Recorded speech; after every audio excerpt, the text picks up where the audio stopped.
Сәлем достар, сіздермен бірге қызық фильм.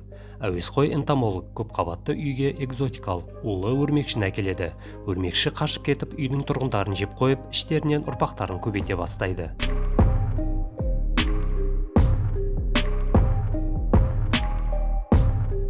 Фильм таяу шығыс елінде басталады. Жергілікті тұрғындар жол жүріп шөлді аралап жүр. Олар белгіленген орынға келіп жабдықтарын түсіреді. Біреуі жерден ін тауып басқаларды шақырады. Олар сол інге қарай газ жібереді. Оның ішінен өте тез қимылдайтын өрмекшілер атып шығады. Олардың бірі жүгіріп барып адамға қарай секіреді. Қалғандары ол адамның қиналып жатқанына мән бермей, басқа өрмекшілерді ұстай бастайды. Ақырында біреу қолына маншет алып келіп қиналған адамның өмірін үзеді. Сөйтіп бұл оқиға Парижге назар аудартады.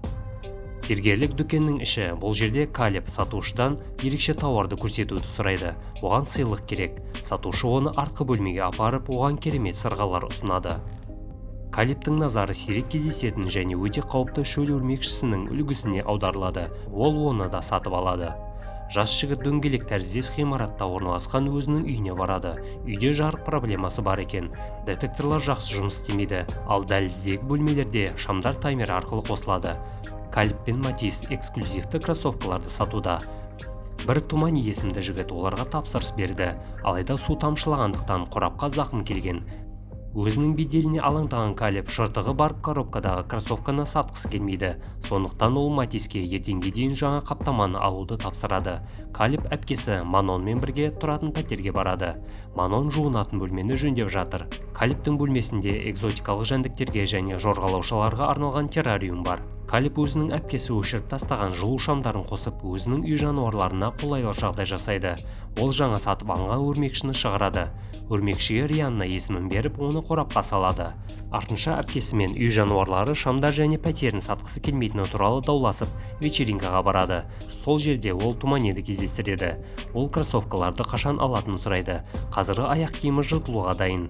Калеб үй иесін құттықтап, оған жаңадан сатып алынған сыйлықты ұсынады. Біраз уақыт болғаннан кейін Калеб үйіне қайтады. Жас жігіт жаңа өрмекші салынған қорапты тексереді, бірақ ол тесік арқылы шығып кеткен.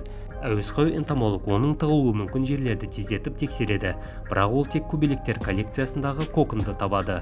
Оны басқа бір қорапқа салып, Калеб кроссовкасын алып, өрмекшіні басқа кезде табамын деп басқа бөлмеге ұйықтайды.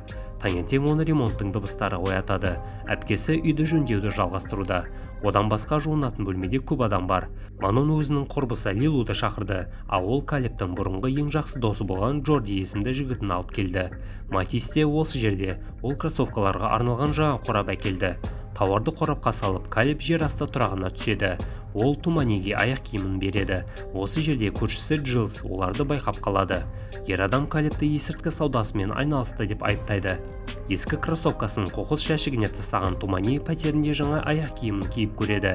Аяқ киім киейін деп жатқанда оны Калебтен қашып кеткен өрмекші шағып алады.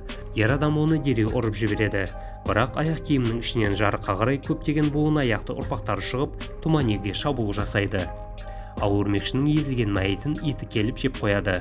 Үйге оралған Калеб оның бөлмесінде қонақтардың террариумы тұрғындарына қарап тұрған байқайды.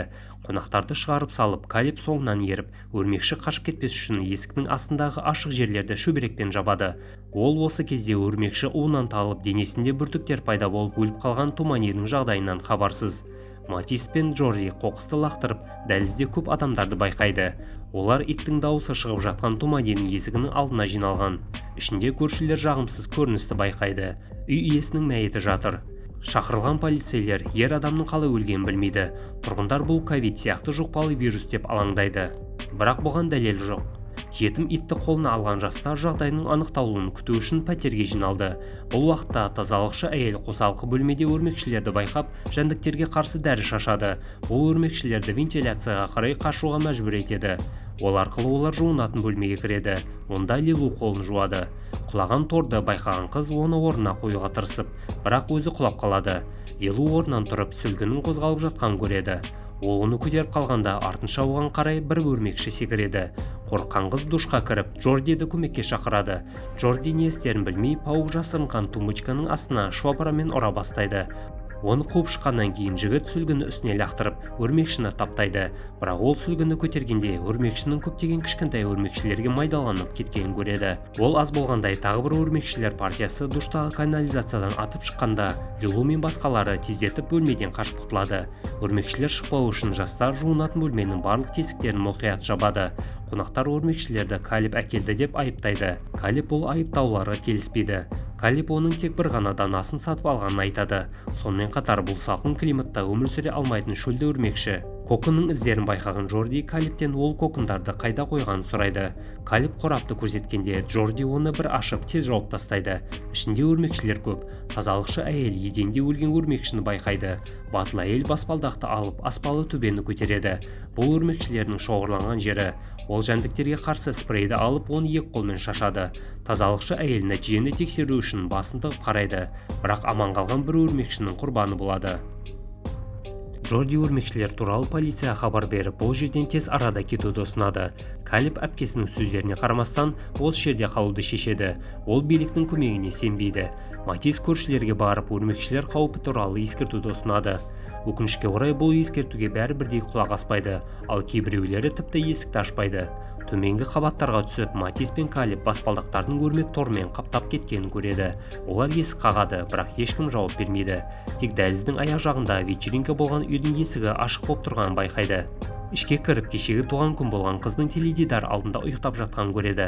Калиб оған жақындағанда қыздың іші жарылып, майда өрмекшілер қаптап шығады. Джорди интернеттен өрмекшілердің кейбір түрлері өзінің қарапайым көлемінен 10 есе үлкен өсетіні туралы оқиды.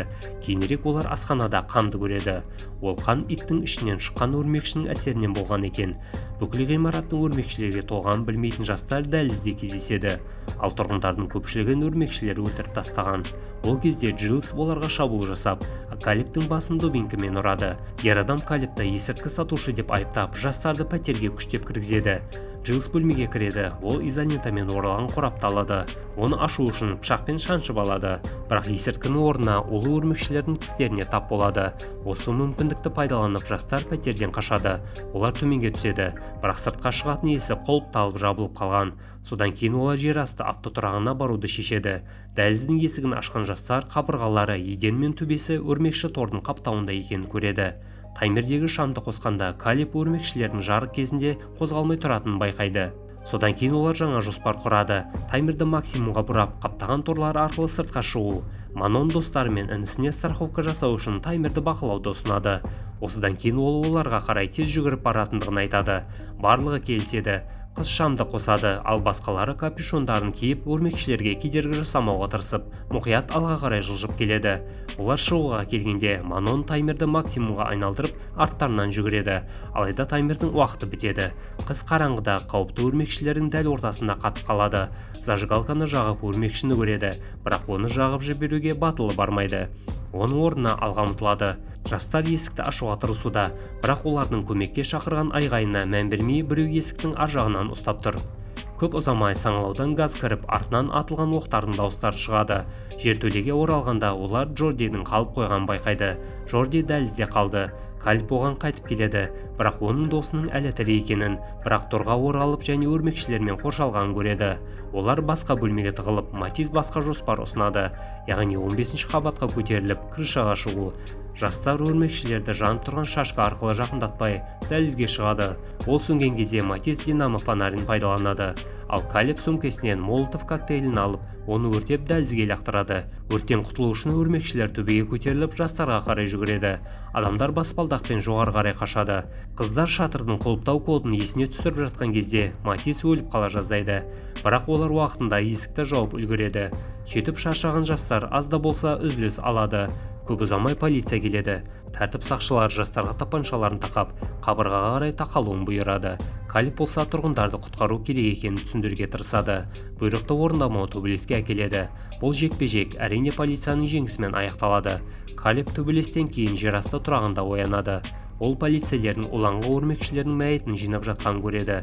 Жақында оларды сыртынан құлыптап тұраққа кіргізбей қойған полицейлер екенін жастар енді түсінеді. Өрмекшімен тістелген Матис өзінің ұзаққа бармайтынын түсінді.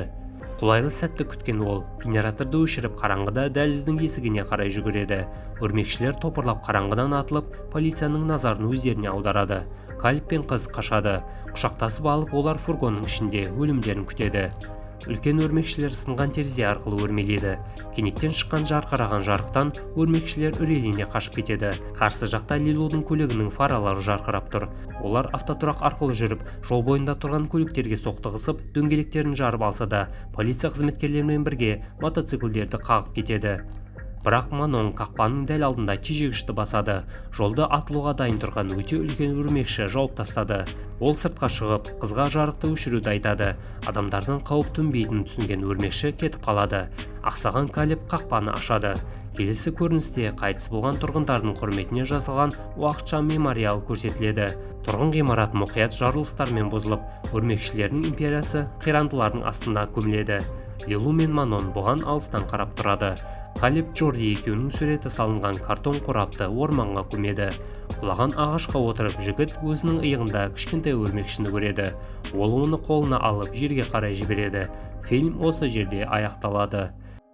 Достар, видео ұнаса лайк басып, пікір қалдырып, каналға жазылуды ұмытпаңыздар. Келесі көріскенше.